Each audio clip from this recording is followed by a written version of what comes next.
Welcome to தினி சமையல். இன்னைக்கு நம்ம பார்க்க போகிற ரெசிபி வந்து ஒரு சிம்பிளான டேஸ்டியான ஸ்நாக் ஐட்டம் தான். அது என்னன்னா ப்ரான் பஜ்ஜி. அது எப்படி பண்ணுறதுன்றத வீடியோக்குள்ளே போய் பார்ப்போம். இப்போ ப்ரான் பஜ்ஜி செய்ய தேவையான பொருட்கள் என்னென்னு நம்ம பார்க்கலாம். ஃபஸ்ட்டு இங்கே நான் வந்து 15 நம்பர் ப்ரான் வந்து எடுத்து வச்சுருக்கேன். இது கிட்டத்தட்ட 120லேருந்து 150 கிராம் ப்ரான் இருக்கும். நான் இன்றைக்கி கருப்பு இறால் எடுத்திருக்கேன்.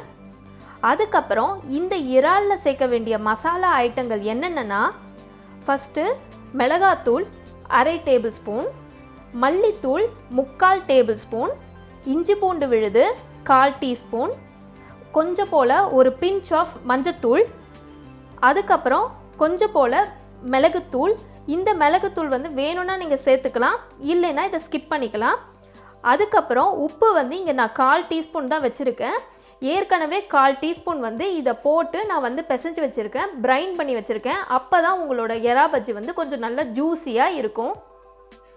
அவ்வளோதான், நம்ம எல்லா மசாலாவும் போட்டு பிசைஞ்சு வச்சாச்சு. இதில் நான் வந்து ஒரு 1/2 டீஸ்பூன் எண்ணெய் மட்டும் ஊற்றிருக்கேன். ஏன்னா வந்து அது வந்து நல்லா ஊறுறக்குள்ளே சீக்கிரமாக நம்மளுக்கு வந்து மேரினேட் ஆகிடும், அதாவது சீக்கிரமாக நல்லா ஊறிடும் எறா. இப்போ நீங்கள் வந்து கெஸ்ட்டு வந்த உடனே நம்ம வந்து செய்யணுன்னாலும் செஞ்சுக்கலாம் இந்த ரெசிபியை. அப்படி இல்லை உங்களுக்கு வந்து லீஷர் டைமில் நீங்கள் வந்து இதை வந்து செஞ்சு பார்க்கணும் நீங்கள் ட்ரை பண்ணிங்கன்னா, இதை ஒரு 1/2 மணி நேரம் வரைக்கும் நீங்கள் ஊற வச்சுட்டு அதுக்கப்புறம் நம்ம வந்து பஜ்ஜி மாதிரி போட்டு எடுத்து சாப்பிட்லாம். அதுவும் நல்லா தான் இருக்கும், உடனே செஞ்சாலும் நல்லா தான் இருக்கும். ப்ரான் பஜ்ஜிக்கு தேவையான பேட்டர் வந்து நம்ம ரெடி பண்ணிக்கலாம். அது எப்படி செய்யணும்னா, இங்கே நான் கடலை மாவு வந்து 2 டேபிள் ஸ்பூன் எடுத்திருக்கேன். அதுக்கு 1 டேபிள் ஸ்பூன் அரிசி மாவை எடுத்திருக்கேன். 2க்கு 1 வந்து யூஸ் பண்ணிக்கோங்க. அதுக்கப்புறம் இந்த பஜ்ஜி மாவில் நான் வந்து கலர் பொடி சேர்க்கலை. ஸோ அதுக்கு பதிலாக நான் காஷ்மீரி மிளகாத்தூள் ஒரு 1/4 டீஸ்பூன் எடுத்திருக்கேன்.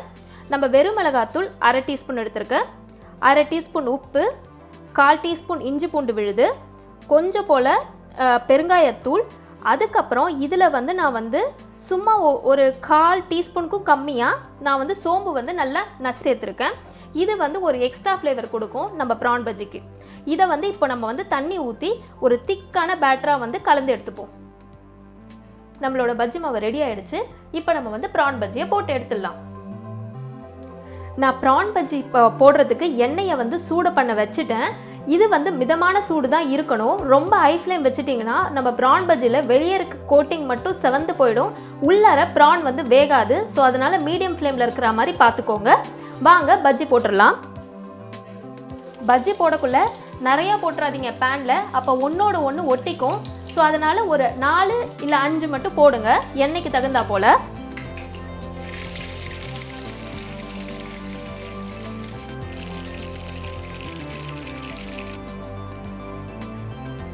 அவ்வளோதான், நம்மளோட ப்ரான் பஜ்ஜி சூப்பராக ரெடி ஆகிடுச்சு. இதில் நீங்கள் பார்த்தீங்கன்னா நான் பேக்கிங் சோடாவே ஆட் பண்ணலை. அப்படி ஆட் பண்ணாமையே நம்மளோட பஜ்ஜி வந்து நல்லா புசு புசுன்னு வந்திருக்கு. அது மட்டும் இல்லாமல் இந்த பஜ்ஜியில் வந்து சுத்தமாக எண்ணெயே இல்லை. ஸோ இந்த ரெசிபியை கண்டிப்பாக நீங்கள் ட்ரை பண்ணி பாருங்கள். இந்த ரெசிபி உங்களுக்கு பிடிச்சிருந்தா லைக் பண்ணுங்கள். அதே மாதிரி இந்த ரெசிபி பற்றின கமெண்ட்ஸை கமெண்ட் பாக்ஸில் லீவ் பண்ணுங்கள். உங்களோட ஃப்ரெண்ட்ஸ் கூட இந்த ரெசிபியை ஷேர் பண்ணுங்கள். இன்னொரு வீடியோட இன்னொரு இன்ட்ரெஸ்டிங் ரெசிபியோட உங்களை நான் சந்திக்கிறேன். Until then, it's bye bye from Dini Samaiyal.